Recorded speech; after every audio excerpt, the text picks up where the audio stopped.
But we do have one more thing today. One more thing. It's a pretty big thing. You know, but there is one more thing that I want to talk about.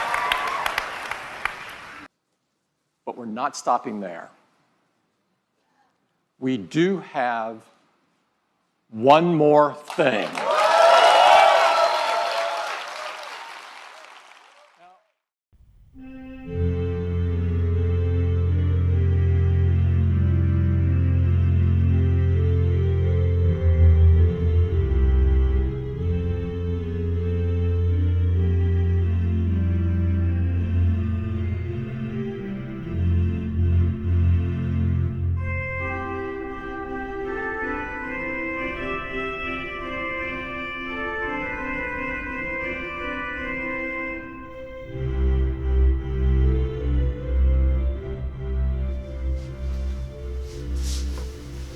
Ja, hallo, doch nochmal zu einem One More Thing.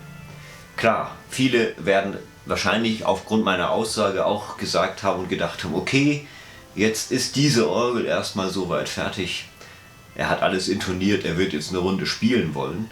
Das ist auch vollkommen richtig, aber geübte Augen sehen schon, dass hier schon wieder ein bisschen was passiert ist, und das ist mein One More Thing, auf das ich quasi am Anfang diesen kleinen Spot bezogen habe. Es geht einfach darum, dass ich das Ganze jetzt auch ein bisschen finalisieren wollte, sag ich mal. Denn immerhin, diese ganze Konstruktion ist ja über die letzten 5 bis 6 Jahre jetzt mittlerweile entstanden. Ich muss schon fast 6 Jahre sagen jetzt, denn wir haben ja schon weit in 2021. Und ich wollte dem Ganzen mal wieder etwas Finishing Touch geben und vor allen Dingen das doch schon sehr benutzte Holz im unteren Teil des Spieltisches ein bisschen auffrischen, und deswegen habe ich mich dazu entschieden, letztendlich, nachdem ich ja schon die Farbakzente hier an den Seiten gesetzt hatte und an der unteren Front, dass ich einfach sämtliche Holzteile, die nicht aus hellem Holz sind, also hier aus Buche oder aus meiner Linde, dass ich alle Holzteile, die quasi Baumarktholz von damals sind, dass ich die jetzt dann doch nochmal schwarz einfärbe. Und das habe ich jetzt getan. Da können wir gerne gleich nochmal einen Schritt rangehen, damit ihr einfach auch seht, was da genau passiert ist. Das ist einfach dieses One More Thing, was ich noch sagen wollte. Und ein weiteres One More Thing war natürlich auch noch, dass ein paar Fragen kamen in der Zwischenzeit. Ich habe ja diese Register alle überarbeitet, sodass ich jetzt hier die Plättchen austauschen kann. Die Frage war dann, wie sieht es hier oben mit den Registern aus? Und deswegen habe ich gesagt, okay, dann zeige ich das einfach auch nochmal kurz. Also ich würde sagen, wir machen mal nochmal einen kurzen Rundblick hier über den jetzt geschwärzten Spieltisch, und dann bleiben wir hier näher an der Orgel und gucken uns nochmal die Lösungen für die Registerschilder genauer an, und dann schauen wir mal, was es da noch zu sagen gibt. Ich gehe jetzt kurz hinter die Kamera und wir sehen uns gleich wieder.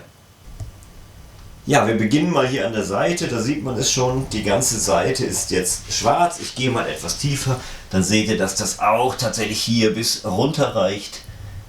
Und auch dort in der Mitte sehen wir es jetzt ja.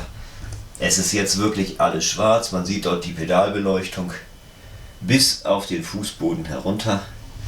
Und wir sehen es dann auch hier drinnen. Das ganze Fußbrett ist sozusagen jetzt geschwärzt, auch im Innenraum. Da oben sieht man die eine Schraube vom Vorsetzer.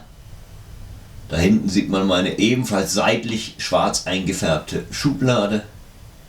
Und natürlich die jetzt schön hervortretenden goldenen Pistons. Und ich finde es auch sehr schön, diesen Holzkontrast dann mit den schwarzen Obertasten vom Pedal zu haben.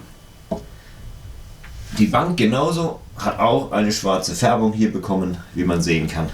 Jetzt gehen wir wieder ein bisschen raus auf das Gesamtbild und gucken nochmal von hier, und dann sieht man einfach, wie schön jetzt die Pistons hier einfach herausstechen, sage ich mal. Das ist dieses eine One More Thing, was ich noch hatte. Gehen wir jetzt nochmal, wo wir gerade vorne sind, näher an die Register heran. Diese Register kennen wir ja schon. Das sind die Schildchen, die ich quasi jetzt austauschen kann. Und wir sehen es dann hier bei den anderen Druckknöpfen, die sind jetzt wieder schwarz. Ich habe also die Aufkleber, die hier drauf waren, komplett entfernt. Die sind auch trotzdem noch betätigbar. Und hier drüber sind jetzt schöne, große, lesbare Registerbezeichnungen auf Leisten, die einfach hier wieder in die alten Schraublöcher der ehemaligen Nussbaumleisten gesetzt worden sind. Und dafür gibt es dann auch Austausch. Gucken mal auf die Orgelband neben mir, dann seht ihr das mal. Hier ist auch die andere Seite noch zu sehen mit einer Leiste. Hier liegt alles, was ich jetzt mal bereitgelegt habe. Und das können wir uns jetzt gleich nochmal ein bisschen näher angucken, wenn ich die Kamera nicht mehr halten muss. So, ich habe die Kamera jetzt wieder aufs Stativ gestellt. Hier ist der Kasten und dann oben drauf sehen wir schon, das sind noch Leisten, die schon vorbereitet sind. Hier zum Beispiel ist die eine Leiste, die ich brauche für Bergen ob Zoom. Die findet sich hier, das kriegt er gerade nur nicht scharf gestellt irgendwie. Mal versuchen hinzukriegen, nee, jetzt macht das. Also das ist die Registerleiste für Bergen. Und wir haben dann hier noch die Registerleiste für Friesach. Die muss ich auch auf beiden Seiten haben, die für Friesach. Das ist die zweite für Friesach hier. Und dann gibt es noch zwei, die sind komplett leer, weil ich ja doch einige Orgeln habe, die nur meine 30 Zugregister brauchen und nicht die Knöpfe oben. Dann kann ich diese anschrauben und es ist trotzdem die gleiche Optik. Und dann haben wir hier, ich lege das mal nach oben, hier den großen Kasten und da seht ihr, sind die ganzen Registerschilder drin für diese verschiedenen Orgeln. Immer da löst sich nur hier schon was, in 3 Abteilungen ungefähr unterteilt. Das heißt, wir haben hier Lehns, Euker, Bergen, Friesach, Thomier. Hier fehlen die Schilder von Caen, weil die sind gerade auf der Orgel. Dann haben wir hier unten noch Erfurt und hier noch Begard. Und das sind alle Sample-Sets, die ich habe. Und hier sind dann jeweils immer die Schilder drin. Das heißt, wenn ich hier mal einfach ein paar jetzt aus Friesach nehme, ja, dann sehen wir hier, das sind einfach diese Metallschildchen. Und da ist auf der anderen Seite dann einfach der Name drauf geklebt. Das ist alles. Und davon gibt es dann immer eine ganze Menge, die dann hier einfach im Kasten einsortiert sind. Und damit ist auch diese Geschichte hervorragend sortiert. Und ich kann, wenn ich längerfristig auf einer von diesen Orgeln spielen möchte, jederzeit einfach die passenden Register auswechseln. Das waren also jetzt schon 2 One More Things sozusagen. Einmal die Schwarzfärbung, einmal die Registerbeschriftung für die Knöpfe. Und wenn man so will, ja, kann ich jetzt eigentlich sagen, meine Orgel ist wirklich so weit, dass ich sie hauptsächlich spielen kann und das auch möchte. Denn, mal sind wir uns doch mal ganz ehrlich, was bringt dieser Hype, ständig irgendwelche neuen Sample-Sets zu kaufen, die dann auf dem Computer vor sich hin gammeln, in Anführungsstrichen, weil man sie doch nicht benutzt. Ich habe mittlerweile aufgehört, ständig nach Jäger- und Sammlermethode nach Sample-Sets zu suchen, sondern ich habe jetzt eigentlich nochmal eine Optimierung meiner vorhandenen Sample-Sets vorgenommen. Ja, hauptsächlich spiele ich auf Caen. Das habe ich ja so weit einreguliert und intoniert, dass es wirklich gut klingt. Die zweithäufigste Möglichkeit, die ich nutze, ist Bergen. Dann kommt Euker und schließlich hauptsächlich dann nochmal die französische Barockorgel Thomier. Das sind so die 4 Hauptorgeln, die ich nutze. Und wenn ich dann mal eher norddeutsch-holländischen Barock will, dann kann ich noch Lehns laden oder Erfurt. Ja, das sind die 6 Orgeln, die das ganze Spektrum abdecken, was meine Musik eigentlich so ausmachen. Und deswegen habe ich gesagt, nee, ich höre jetzt da erstmal auf. Und ich habe daher, damit der Klang auch wirklich immer zufriedenstellend sein kann, noch einen Schritt im Mischer gemacht, der nötig war. Denn ich habe beim Spielen der verschiedenen Sample-Sets, gerade als ich sie intoniert habe, habe ich dann doch gemerkt, Moment, ich muss was nachregulieren. Wenn ich jetzt Bergen lade, dann klingt das Register nicht so schön, und wenn ich jetzt, was weiß ich, Erfurt lade, dann muss ich wieder eine andere Lautstärkeabmischung der Boxen machen. Und das wollte ich nicht dauerhaft verändern, dann bin ich ja nur noch am Mischen.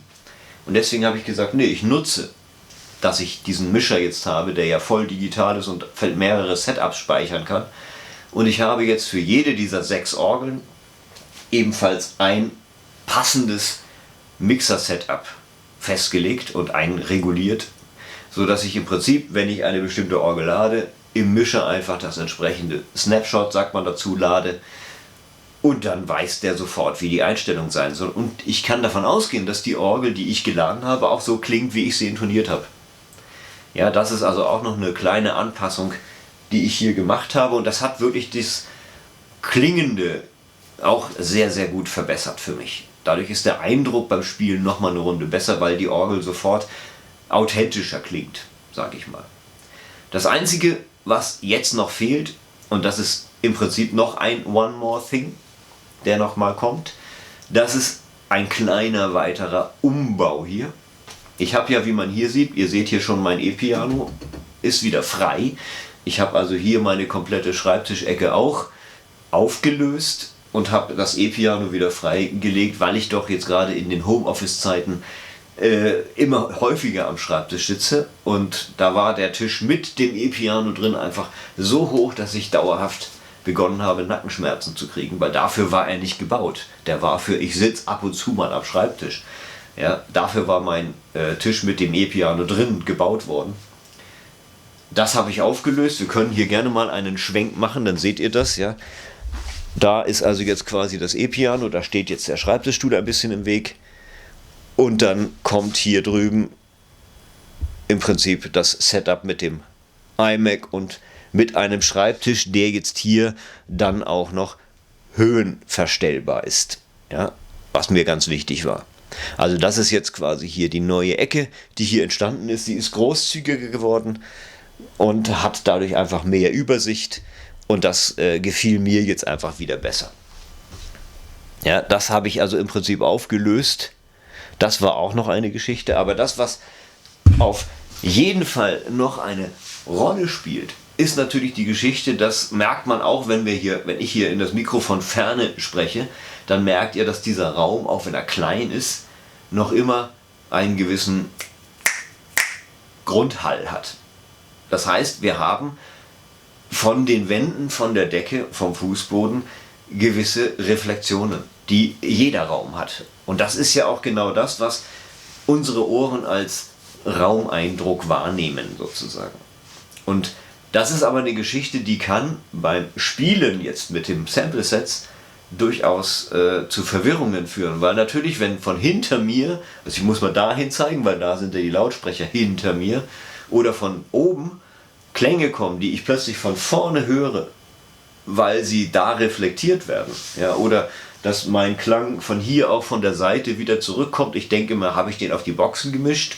Nein, das sind die Reflexionen von den Wänden oder von der Decke. Und da werde ich noch eine Maßnahme jetzt machen, bei der ich euch wahrscheinlich dann auch wieder mitnehmen kann, damit ihr seht, was ich da tue. Ich werde jetzt an den entsprechend ermittelten Punkten meiner Wände und auch bei der Decke über meinem Sitzplatz hier an der Orgel werde ich noch Akustikabsorber an die Wand und an die Decke bringen, sodass diese sogenannten First Reflections, diese erste Reflexion der Box, ausgeschlossen wird. Denn wenn es schon die erste Reflexion nicht gibt, kann es auch keine weitere geben. Und dann habe ich nicht dieses Zickzack von diffusen Schallereignissen hier im Raum, sondern ich kann mich ganz darauf konzentrieren, den direkten Klang der Box auf mein Ohr, auf diese Sitzposition zu haben. Das ist also das letzte One More Thing, was ich auf jeden Fall noch durchführen werde, um dann endgültig auch ein akustisch optimiertes Hörerlebnis zu haben. Und es hat einen zweiten Vorteil. Da der Klang dann hier drin gedämpft wird, kommt auch nicht mehr so viel zu den Nachbarn rüber. Also da habe ich dann gleichzeitig noch ein bisschen Schalldämmung im Raum und kann die Orgel noch ganz anders erleben, sage ich mal.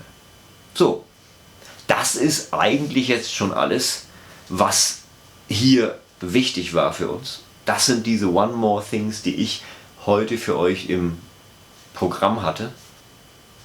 Und damit kann ich jetzt wirklich anfangen und meine Orgel einigermaßen sinnvoll genießen. Ich hoffe, meine ganzen Videos aus dem letzten Jahr oder 1,5 Jahren und noch die Jahre davor können euch weiterhin Anregung geben. Sie können vielleicht ein bisschen so eine Art Nachschlagewerk für den Hauptwerk Neuling sein. Die bleiben natürlich wunderbar im Netz, aber ich mache jetzt noch einmal dieses Akustikvideo vielleicht und dann ist erstmal eine längere Sendepause. Es sei denn, das ist dann die Frage an euch als Community, es sei denn, ihr sagt an mich, bitte mach mir doch nochmal eine Info zu dem und dem und dem Thema. Das brauche ich nochmal. Dann kann ich durchaus mich hinsetzen und auch nochmal Erklärvideos sozusagen machen. Aber da brauche ich eure Rückmeldung, da bin ich auf euer Votum angewiesen, dass ich wirklich weiß, was bewegt euch. Also deswegen, wenn ihr Wünsche habt, wenn ihr noch Themen habt, die ich bearbeiten soll, ich bin auf eure Mitarbeit angewiesen. Schreibt es in die Kommentare unter diesem Video und dann kann ich gucken, was ich dann weiterhin für Hauptwerk-Videos noch machen kann. Ansonsten sind wir erstmal mit dem Baulichen durch und können uns jetzt dem Spielen widmen. Und in diesem Sinne wünsche ich euch viel Spaß mit euren Spieltischen und wir sehen uns bei den Themen, die ihr dann sehen wollt. Ich wünsche euch was. Ciao.